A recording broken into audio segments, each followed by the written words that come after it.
Welcome back to Wordy Wednesday. Well, last week we took a look at idioms, idiomatic expressions in English that have very obscure origins. We may know what they mean, but we weren't really sure where they came from and how we got our sense of what it means from a bunch of jumbled words that really didn't convey much beyond just an expression. So today I thought we might like to take a look at some idioms in foreign languages. So we're going to take the literal translation of, for example, the French, the German, whatever, into English and see if we can match them up with our own English idioms. So, should be a fun game when we come back.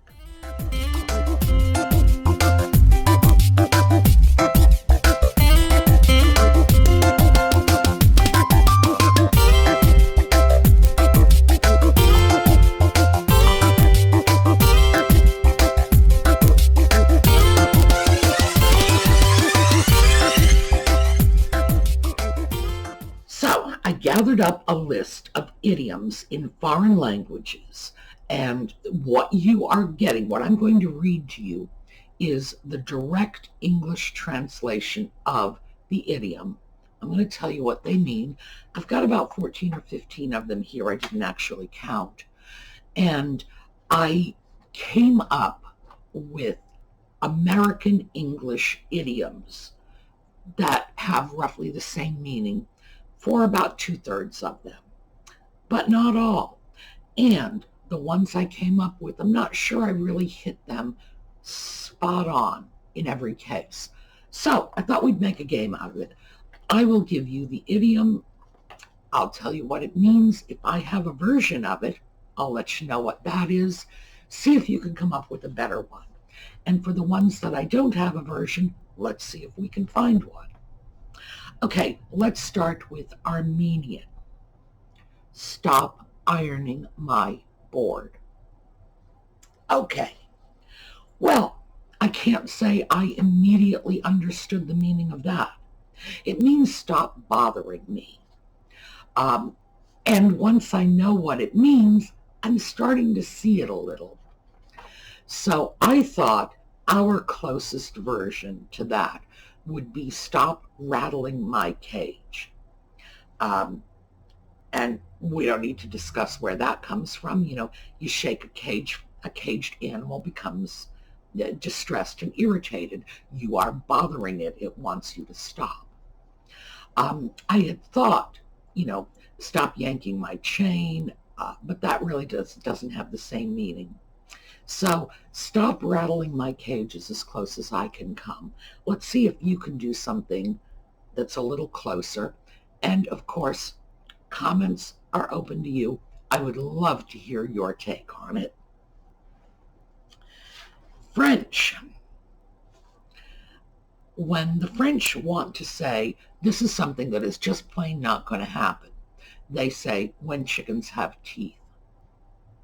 Now, that one I didn't have trouble with because we have a lot of comparable expressions in the U.S. The first one that comes to mind is when pigs fly. Now, for a lot of you, there'll be another version of that because when I was just jotting that down in my notes, I was remembering the old 1980s sitcom Alice, and Polly Holliday played this sassy Southern waitress, Flo. And she always said, well, kiss my grits. But she would also say, when donkeys fly. So we have more than one version of this. So if you've got a version, let me hear it in the comments. Another French one. I have other cats to whip. I'm going to put a sign on the door for Audie's benefit saying if you're French, you can't come in here. They're not like us. This boy, Gee, I don't even know what to say. My poor little kitty. Um, I have other cats to whip means I have other things to do. Now, I don't know. I wasn't coming up with something that meant that exactly, but I have bigger fish to fry did come to mind. But it doesn't necessarily mean I have other things to do. It really means I have more important matters to deal with. So let's see if you can come up with something that means I have other stuff to do. And let's try to see if we can find something that doesn't involve the abuse of small animals. German. To tie a bear to someone means to trick them, to deceive them, to do, well, what I would say is to pull the wool over their eyes. Now, that one does require some explanation because that's one of those older idioms that the origin is lost to us now. It's just very opaque because so much time has passed and things have changed. Well, what this refers to is those old white powdered periwigs that men wore, particularly the men in the court systems in the UK, and they're made of wool. So if you pull the wool over someone's eyes, you're pulling their wig down over their eyes so that they can't see what's going on, and you can just hoodwink them. So I thought we would take just a quick little digression here because those white powdered wigs. Why in the world would men wear wigs that would make them look like their grandfather? 20-year-old men putting white hair, making themselves look geriatric. That, you gotta wonder about that. Well, at least I wondered about that. So I looked it up. Turns out the reason they wore powdered wigs was because the wigs would smell and get lice, and the powder would make them smell better and would kill off the bugs. Ick! Oh my goodness. But this was a fashion, primarily in Europe, but it was a fashion in the US as well. We were just as bizarre as the rest of them back in the day. Wigs have been with us for men. Going back to ancient Egypt, they did it because the climate was hot. So you would shave your head for comfort, and then if you went out, you'd have to put something on your head to keep from getting your scalp sunburned, and apparently the notion of hat did not occur to them, so they would put wigs on, and very ancient custom. In Asia, it goes back at least 2,500 years, and we are aware of this even if we don't know we are, because those elaborate hairstyles of the Japanese geisha, those big rolls of hair and then fancy buns and whatever, most of those were wigs because it's extremely difficult to get your own hair that is on your head to do this. However, if you have a wig and a needle and thread or some hide glue, which they've had for many centuries, you can do all kinds of stuff to a wig and then pop it on your head, and then you have this wonderful geisha hairdo. So we know they've had it in Asia. In Europe, women probably always wore wigs, but they did it on the QT. QT, abbreviation for quiet. It's another idiom, on the QT. On the quiet goes back to the 1800s. It was first documented in the 1880s. That is a digression off a digression off a digression. That is, yeah, I think I am into my fourth generation of digression here. I got to start drinking a lot less caffeine. That's the solution. Anyway, Louis the 13th, French king, 17th century, he was going bald at a very young age. He lost his hair in his early mid-20s. So he began wearing these wigs. And in very short order, the wigs got like crazy wild. I mean, men, I will dig you out a picture of some of those wigs. They were just unbelievable. Dolly Parton would have been envious of some of these wigs. We are talking massive big bar hair that was going down to their shoulders, sometimes down to their elbows. Unbelievable.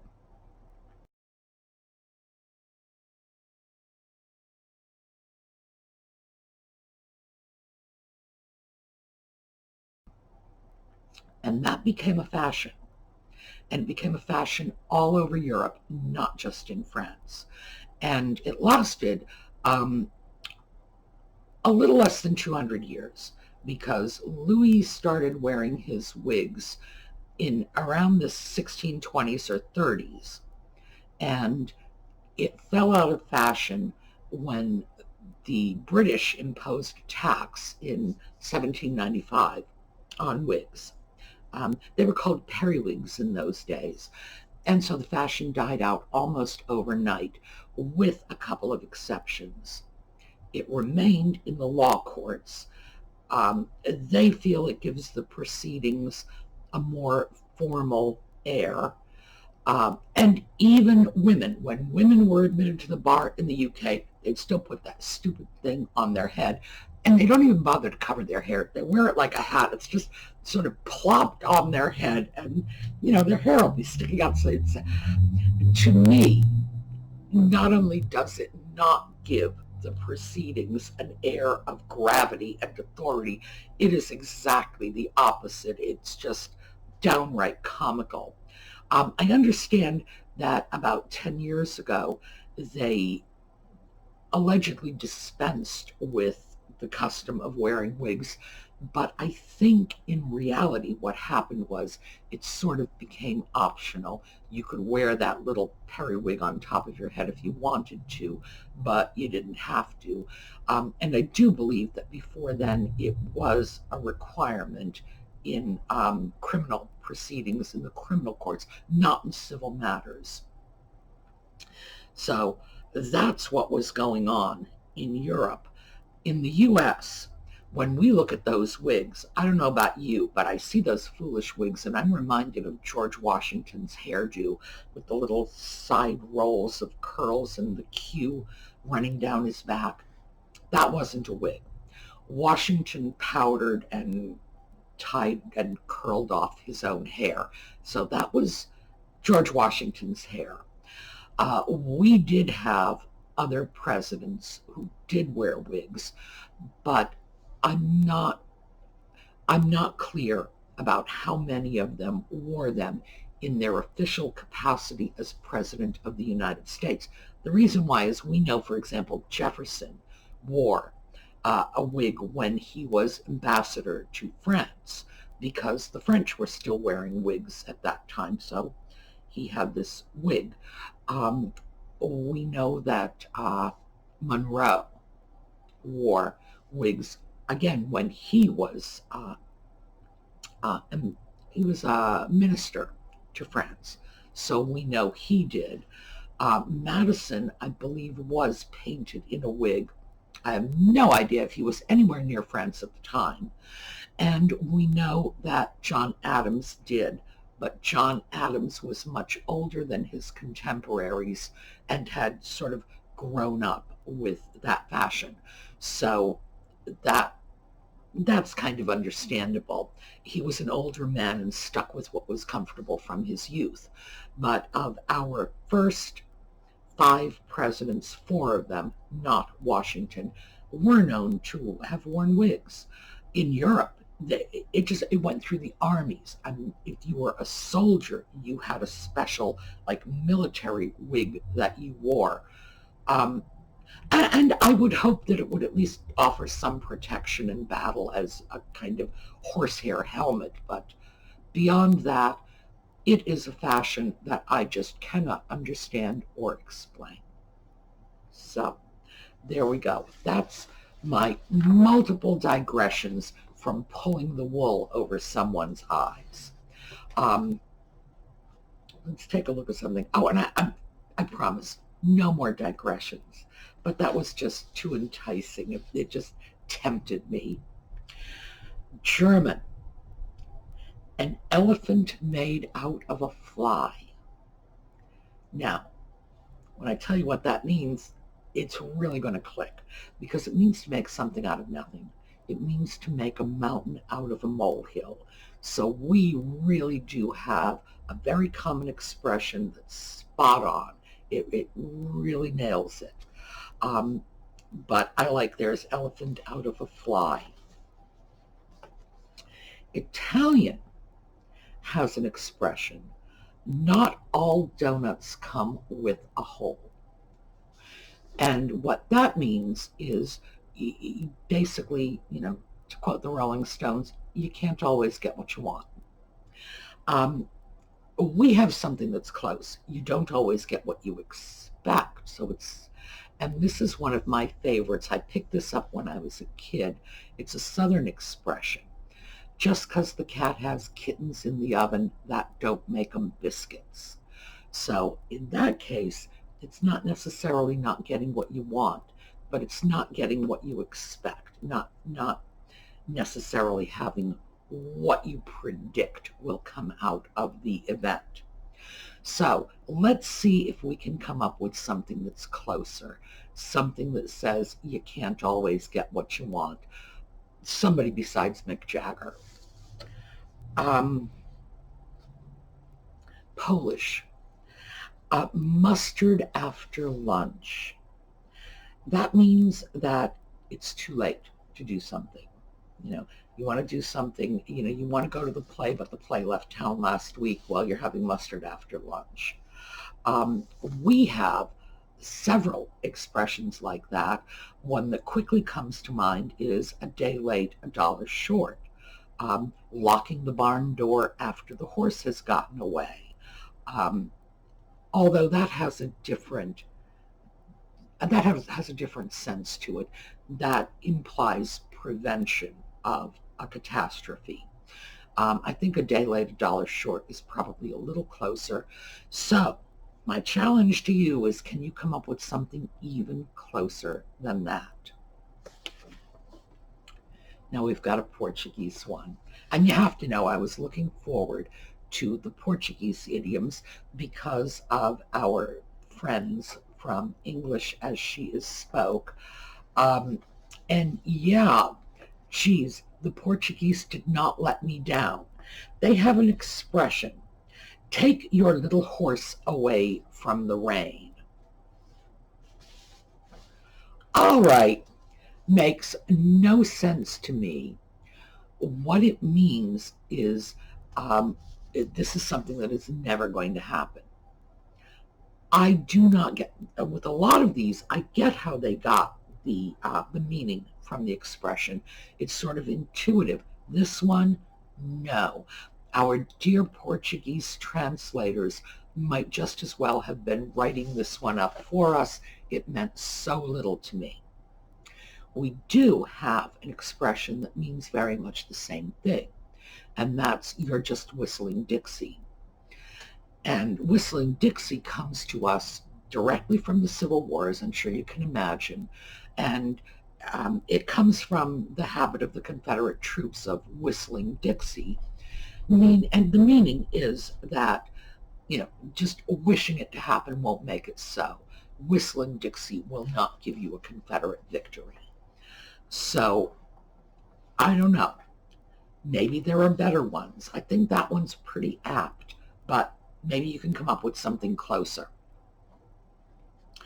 Spanish. a lot of noise and no walnuts. I love it. I really love it. A lot of noise and no walnuts.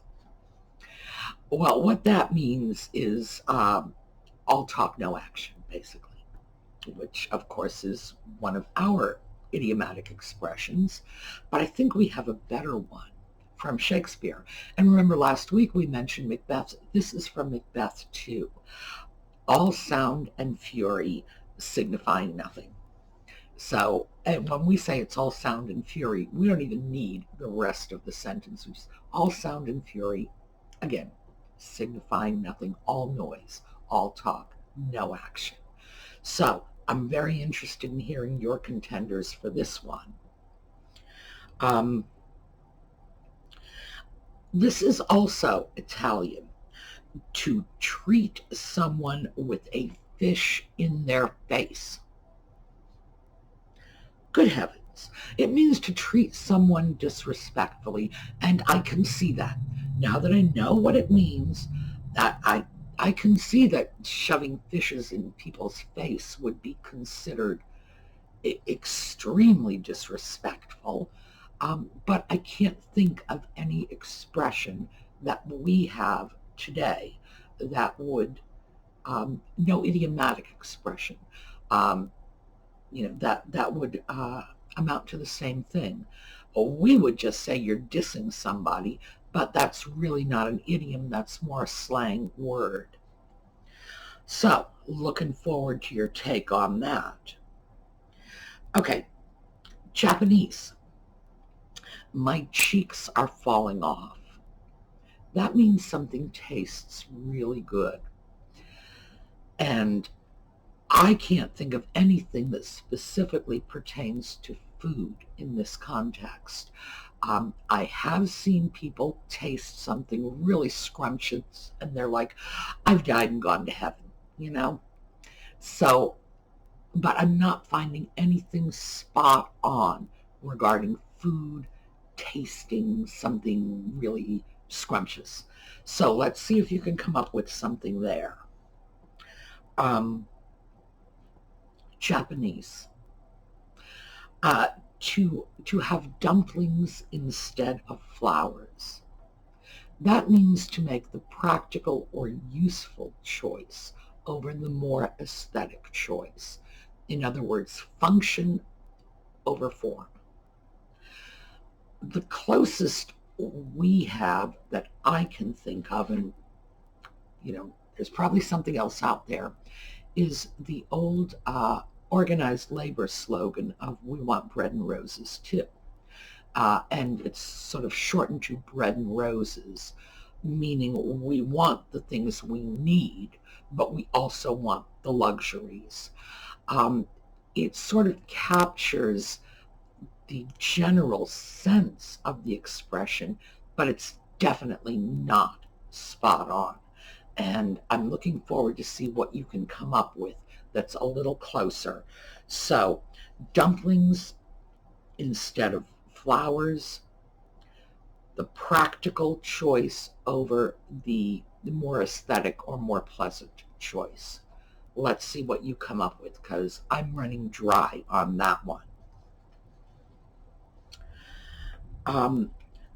Polish. If you want to tell someone to go away, you tell them to get stuffed with hay.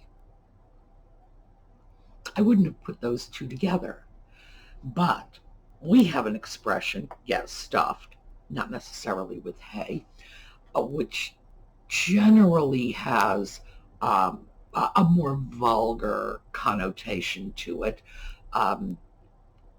And obviously it does mean, among many other things, to go away. I think that as close as I can come on this get stuffed with hay is to get lost, which is an idiomatic expression, since you're not really telling someone to go off in the forest and be sure to leave a trail of breadcrumbs, so that's as close as I can come. Definitely interested in hearing your take on it. Portuguese. Now this is a great one. This is one our little Portuguese friend sitting over in my bookcase clearly never heard because it makes sense. He who doesn't have a dog hunts with cats. And that means to make do with what you have. So I wasn't able to think of anything, even though it seems to me there must be something, because, making do with what you have available is such a common and familiar concept to us. We probably do have an idiom. It's not coming into my head now. So let me know what you think on that one. What would say, I'm making the best of my resources. And hopefully you will come up with something. Final one. This is Spanish. A cat in gloves catches no mice. And what that means is, nice guys finish last, which in a way is an idiom of its own, a sports metaphor for business. And by the way, there are just so many of those sports metaphors that have been adopted by the business world. We're going to have to do something about those one of these days. But a cat with gloves catches no mice. So do we have an expression that sort of means nice guys finish last? We do have something similar. Take the gloves off. Again, that's a sports metaphor from boxing, which should be clear. You take your gloves off, you can actually slam your knuckles into somebody and hurt them. You can also break your knuckles. But what do you think? I'm not so sure either of those are just spot on, but let's see if we can come up with something for that. I am really interested in your take on how you would translate these idioms. If someone said, here's the idiom, here's what it means, tell me in English. All right. So have a terrific day. I will see you tomorrow evening. That's Thursday, 8 o'clock. That's when the book club video will come up. And we are working on a confederacy of dunces. So have a terrific day, and I hope to see you all later.